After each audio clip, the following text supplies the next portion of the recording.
Welcome to North Tees and Hartlepool Voices, telling the stories of our people and community in our trust.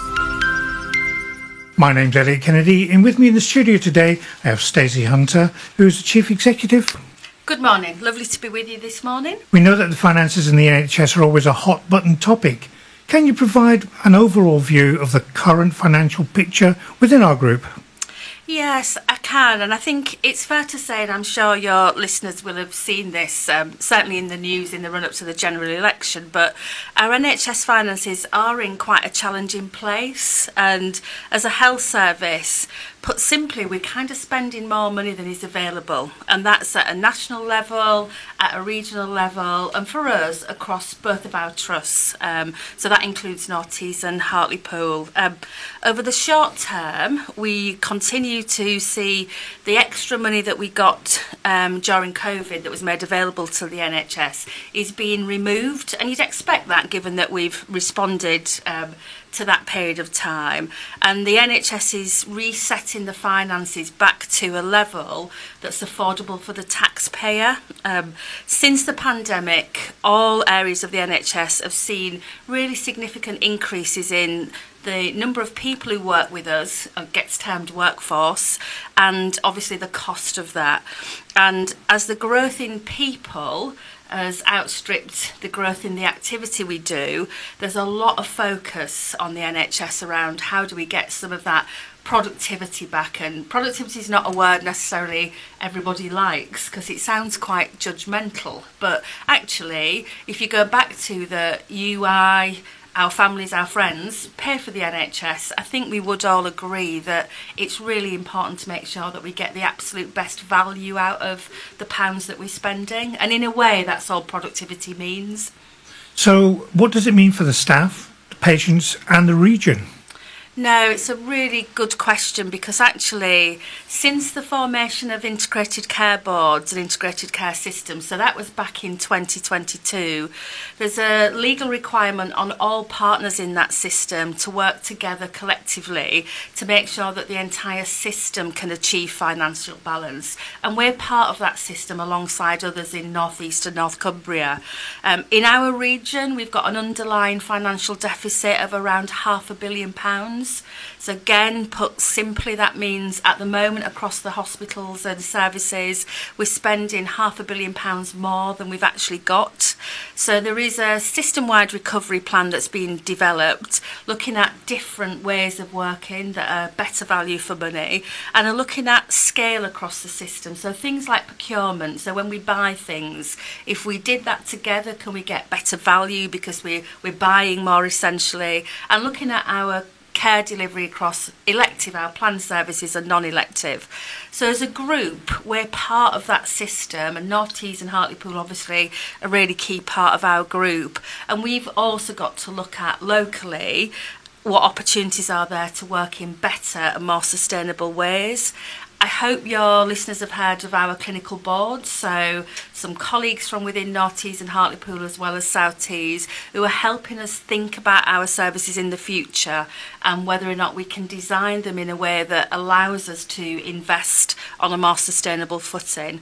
And on a day-to-day basis, it's your listeners, our staff, who through the daily choices that we make can help us make some decisions on how we spend money.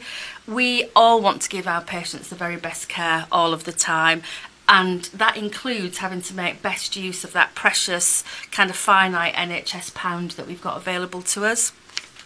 Clearly there's a need to save money across the group. Are there any large projects in the pipeline to review with potential savings such as digital transformation, supply chain management and estates development?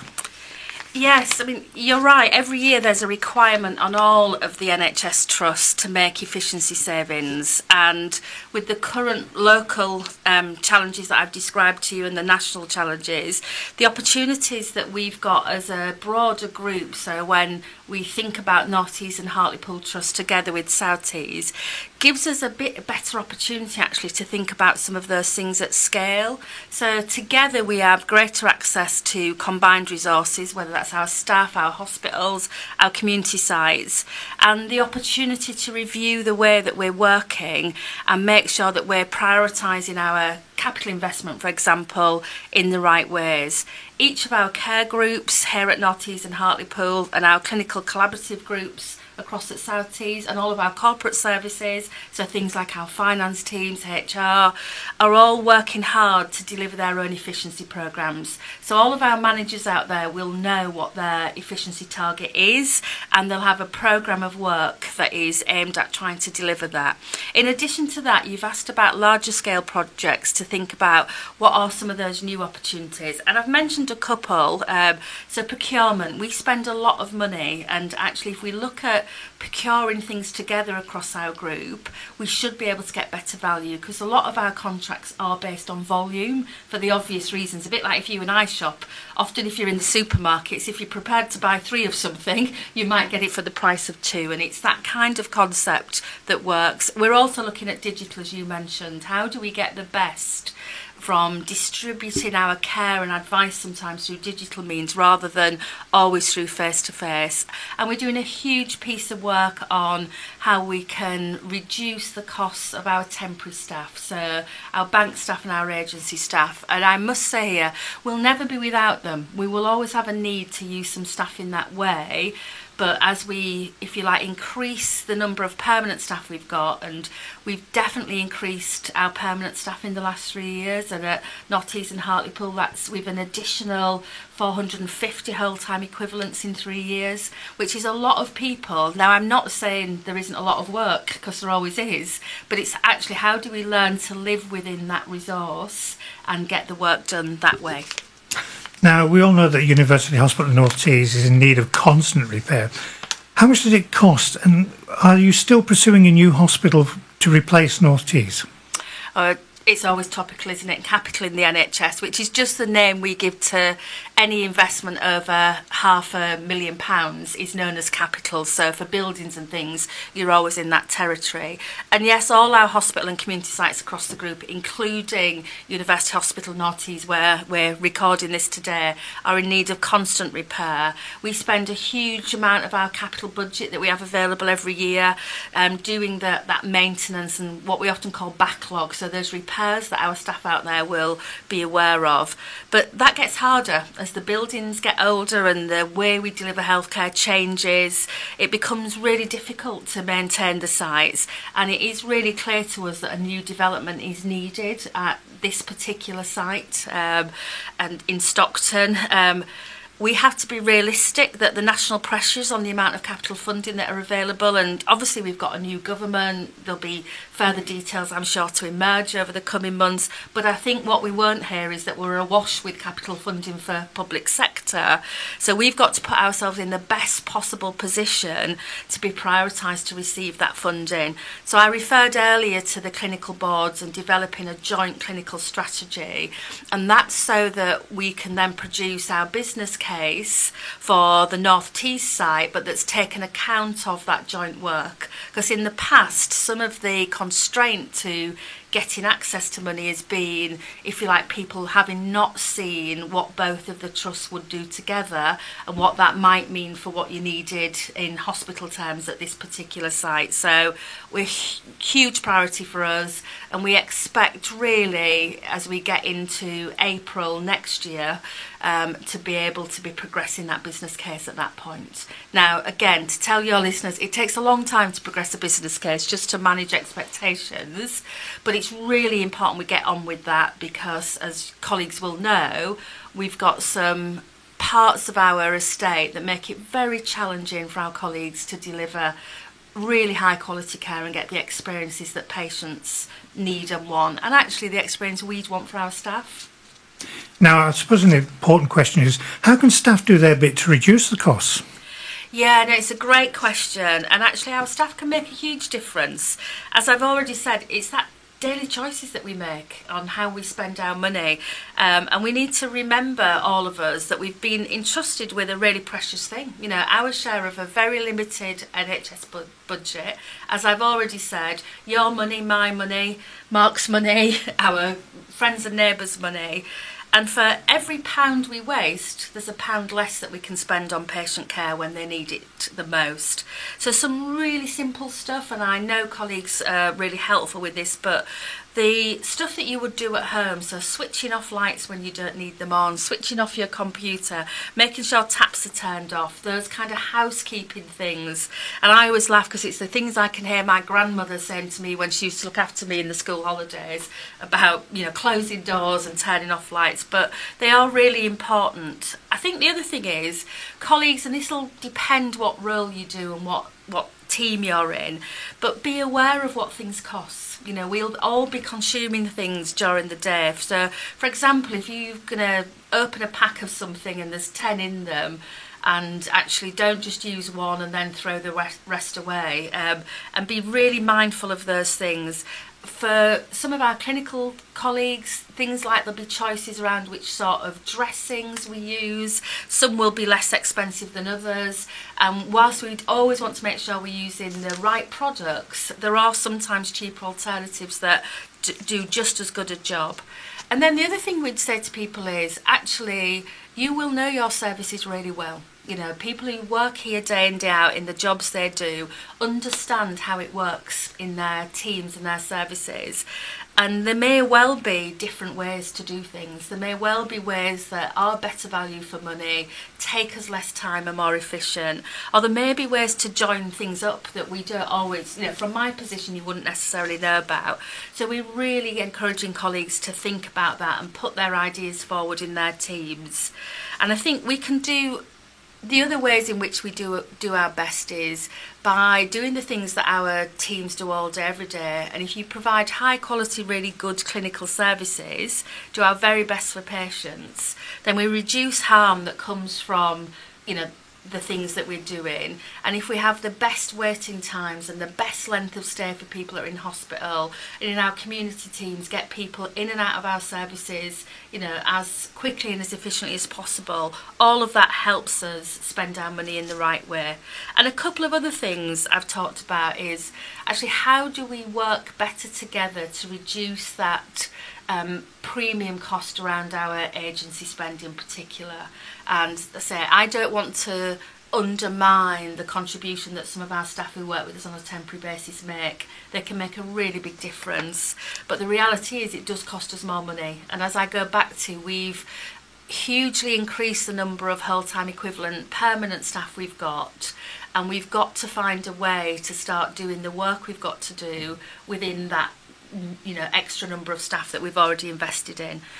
I'd say to colleagues, wherever you see waste, challenge it. You know, talk to your teams about it, talk to your managers about it, come and talk to us about it if no one else is willing to listen, because it's not right to be wasteful with that NHS pound when we simply don't have enough to go around. The group will soon be launching a campaign to get staff to think about our financial situation. How can we all pull together? How can we tell other people about this? No, and I guess this conversation is part of that, and we're prepared to, you know, use whatever ways we've got available to us to engage our colleagues about money. You know, there are over 15,000 staff. It's a lot of people to talk to, but this is a really important topic. So in the same way that we always want to talk to staff about how we deliver services and the quality and experience of people in those services, it's really important to us that we get a bit of a shared understanding of the current financial picture and ensure that everybody feels able to do their bit. Now, what your bit to do is will be different depending on your role. So if you're me, you know, I've got ultimate accountability for, you know, breaking even, managing the money on behalf of the board. And if you're somebody in one of our clinical teams, the ask of you would be to understand your budget, to do really good rosters so that you're less likely to have to use bank and agency staff, to make those sensible choices when it comes to value for money in the products and things you use. So we're just really keen to make sure people have an awareness. I'm dead clear after 38 years in the NHS. Sometimes people don't like talking about the money. It feels quite hard because I think people feel it as a bit of a judgment on what they're doing. It's really not that. It's a bit like at home. You can ignore the money, but it doesn't usually mean that you're managing your bank balance any better. And so I think this for all of us is just eyes wide open, have some awareness, help us make some really sensible choices that get that value out. And for us, and it's important for me to say this on behalf of myself, my colleagues and the board, we won't prioritise money over quality and safety and the experiences patients and families have. But we have to accept it's part of the mix. You know, in a publicly funded service, we have to accept that doing our very best around the money is part of the job that we've all got to do. We'll come and talk to anybody, anywhere, anytime, anyhow, actually. And if you're out there listening to this, which I hope some people are, and you think it would be helpful to have somebody come into one of your team meetings or the places that you sometimes get a chance to talk to each other, please feel free to contact and we'll make sure that somebody can come and support that conversation with you. And money's not something to be scared of, is it? It is something, the more you know about it, the more information you've got, sometimes the more control and influence you feel you can have over it. And it goes without saying, you don't meet many people, do you, who say, I've got too much of it, particularly at the moment. You know, we know, and therefore I know our colleagues know, how hard it's been for, you know, some of our teams to manage their own personal finances with the cost of living crisis. And in a way, this is us just trying to do the same at work. How do we respond to that economic environment and really do our very best when it comes to the pound notes as well as everything else? Right, before you go, what one message would you like to give our colleagues to take away and consider, and what would it be? Yeah, and it might be a little bit repetitive this, so apologies, but I really want to persuade everybody that we do have a collective responsibility to do our best for patients, and I don't think anyone would argue with that. And I think it's that thing about acknowledging that that means making the best of every single NHS pound that we've been entrusted with, as well as all of the other things we ask of our staff. So not to think that the money's not a question for you in your role, it's a question for all of us. And so making the very best use of that NHS pound we've got available on behalf of patients and their families is a job for us all. Stacey, thank you. Thank you for joining us. Till next time, you've been listening to NTH Voices.